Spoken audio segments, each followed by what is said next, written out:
Pessoal, vamos começar no assunto política. Gente, daqui até domingo vai ser difícil falar de outra coisa, né?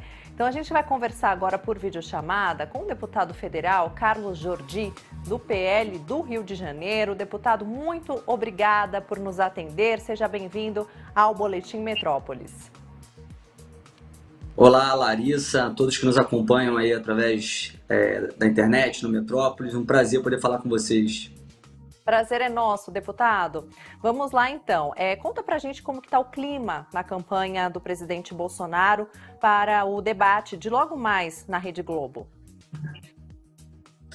Olha, eu não tive contato com o presidente nos últimos dias. Inclusive, ele esteve aqui ontem no Rio de Janeiro, em Campo Grande, em Belfor Roxo e São João de Meriti. Fui convidado para estar com ele, mas eu preferi atuar na minha cidade. Eu moro em Niterói, no primeiro turno. O presidente perdeu por pouco, por 12 mil votos aqui em Niterói, até porque nós tivemos um candidato ao governo do estado que foi prefeito, e ele ainda é o prefeito de fato, né, aqui em Niterói, e ele acabou fazendo com que houvesse uma vitória pequena do Lula. Por isso eu concentrei meus esforços aqui em Niterói para fazer a panfletagem, adesivaços, motocarreatas, todo tipo de evento. Então não tive contato com o presidente nos últimos dias. Tive contato com o Flávio Bolsonaro, inclusive ele teve um evento nosso aqui no domingo. Nós fizemos aqui uma grande manifestação que reuniu milhares de pessoas na Praia de Caraí. E o clima é de confiança. Estamos muito confiantes, inclusive o partido tem dado aí boas sinalizações sobre os trackings, sobre pesquisas. O Flávio também, com relação a alguns colégios eleitorais, alguns estados, na verdade, em que nós tivemos uma desvantagem no primeiro turno e que nesse segundo turno, de acordo com as pesquisas, nós já viramos. Em outros estados, como no estado do Rio de Janeiro, nós já temos uma diferença maior do que tivemos no primeiro turno. Minas Gerais, é evidente que nós já ultrapassamos aí com todo o apoio que o Zema e os prefeitos que estão reunidos em torno do Zema fizeram com o presidente nesse segundo turno. Então o clima é de bastante confiança. Eu tenho convicção de que nós viramos e que vamos ganhar essa eleição. Tá certo, deputado. Agora, falando nas principais pesquisas deste segundo turno, que mostram o ex-presidente Lula na liderança ali da maioria, né? Existe a esperança de que o debate de hoje da Rede Globo, né, que acontece logo mais, ajude a mudar este cenário até domingo, de fato? Olha, é interessante você falar a respeito disso, porque os principais institutos de pesquisa a qual você se refere são os institutos Datafolha, IPEC, o antigo IBOP, e o IPESP. Esses três institutos, eles estão na mira de diversas investigações, inclusive da CPI dos institutos de pesquisa, que inclusive eu arrecadei, eu coletei as assinaturas e nós protocolamos o requerimento na semana passada. A CPI só não foi instalada ainda essa semana porque não tivemos sessão, mas na semana que vem já temos previsão para instalar essa CPI. E óbvio que não são apenas esses institutos que estarão sujeitos a serem investigados. A CPI era composta por diversos membros, de acordo com a proporcionalidade de partidos na casa, e todos aqueles que tiverem alguma dúvida com relação a institutos de pesquisa poderão estar convocando os representantes para prestarem esclarecimentos e para que a gente entenda toda essa metodologia que vem sendo feita.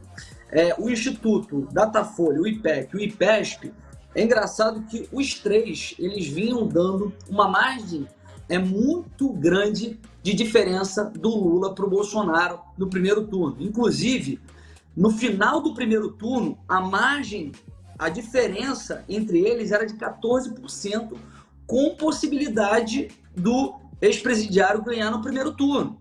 E isso não se consolidou. O que nós vimos no segundo turno foi uma diferença de 5%, o que contrariou totalmente o que tinha sendo delineado por essas pesquisas. E as três erraram com o mesmo percentual, fora da margem de erro, e ainda há esse índice de confiança de 95%, que acaba sendo aí um cheque em branco. Eles falam que tem 95% de confiança, as pessoas confiam cegamente, inclusive aquelas pessoas que fazem voto útil, e aí os resultados ocorrem dessa forma. Por isso que eu não acredito nesses resultados de pesquisas. Inclusive, a pesquisa que você acabou de citar, a Futura Modal, apesar dela colocar o presidente na frente, eu acredito que realmente ele esteja na frente, a metodologia que ela é feita, assim como vários outros institutos, ao meu ver, ela é uma metodologia que é muito pequena.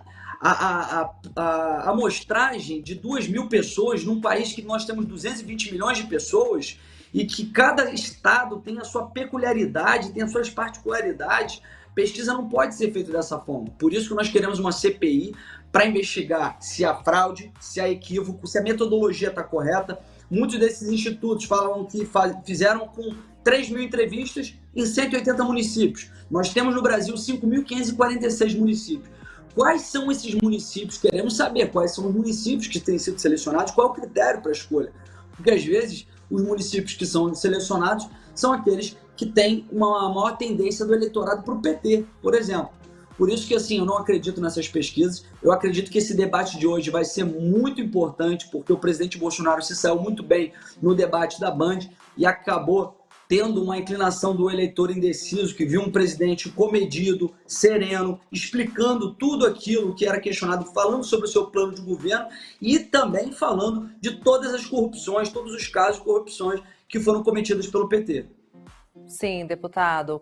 Bom, agora a gente muda um pouquinho de assunto. Queria te perguntar, né, na sua avaliação, o episódio da prisão de Roberto Jefferson prejudicou a campanha de Bolsonaro nessa reta final ou não? Não acho que prejudicou, até porque o Roberto Jefferson há muito tempo que ele não é aliado do presidente, né? O Roberto Jefferson, todos nós conhecemos, é uma figura que já andou de mão dadas com Lula, que já andou de mão dadas com José Dirceu, foi uma pessoa que inclusive denunciou o Mensalão naquela época porque queriam fazê-lo de boi de piranha. Então ele foi um grande aliado do PT de outrora, e o Roberto Jefferson, numa tentativa de sobrevivência, com a ascensão do conservadorismo no Brasil, passou a dizer que ele era um aliado do presidente Bolsonaro. Como nós nunca negamos alianças, não negamos aliados, pessoas que demonstrem que querem nos apoiar, o presidente Bolsonaro sempre teve muita gentileza com ele, mas a partir do momento em que ele começa a agir de uma forma histérica, de uma forma que não condiz com aquilo que nós esperamos para a política, o presidente Bolsonaro se afastou, assim como todos nós nos afastamos. E assim, eu tenho que deixar claro uma coisa a respeito de todo esse caso, tá? O inquérito, ele é ilegal, a prisão é ilegal. O inquérito é inconstitucional porque o judiciário não pode instaurar um inquérito de ofício e o STF jamais poderia estar fazendo um inquérito para investigar, inclusive, pessoas que não têm o foro de prerrogativa de função.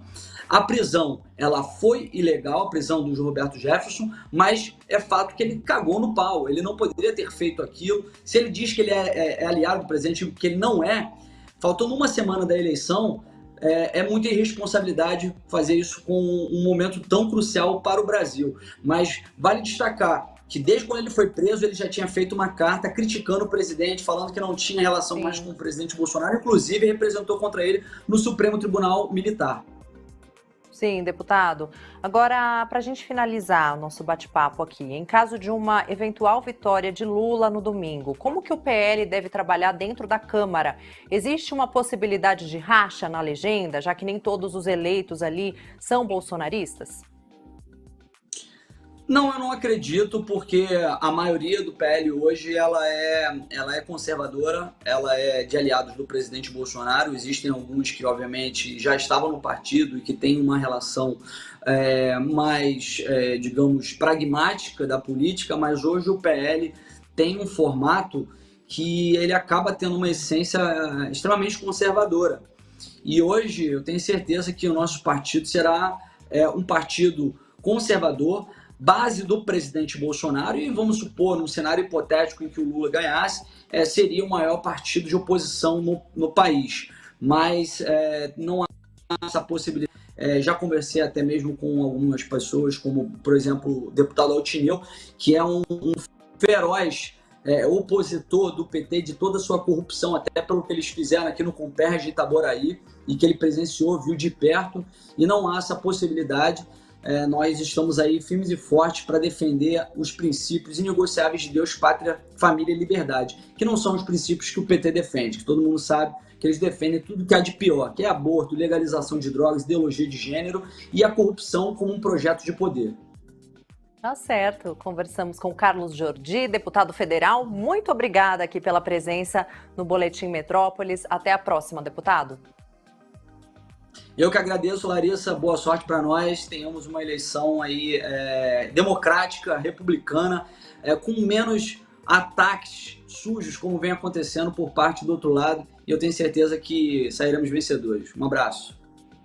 Outro obrigada, deputado.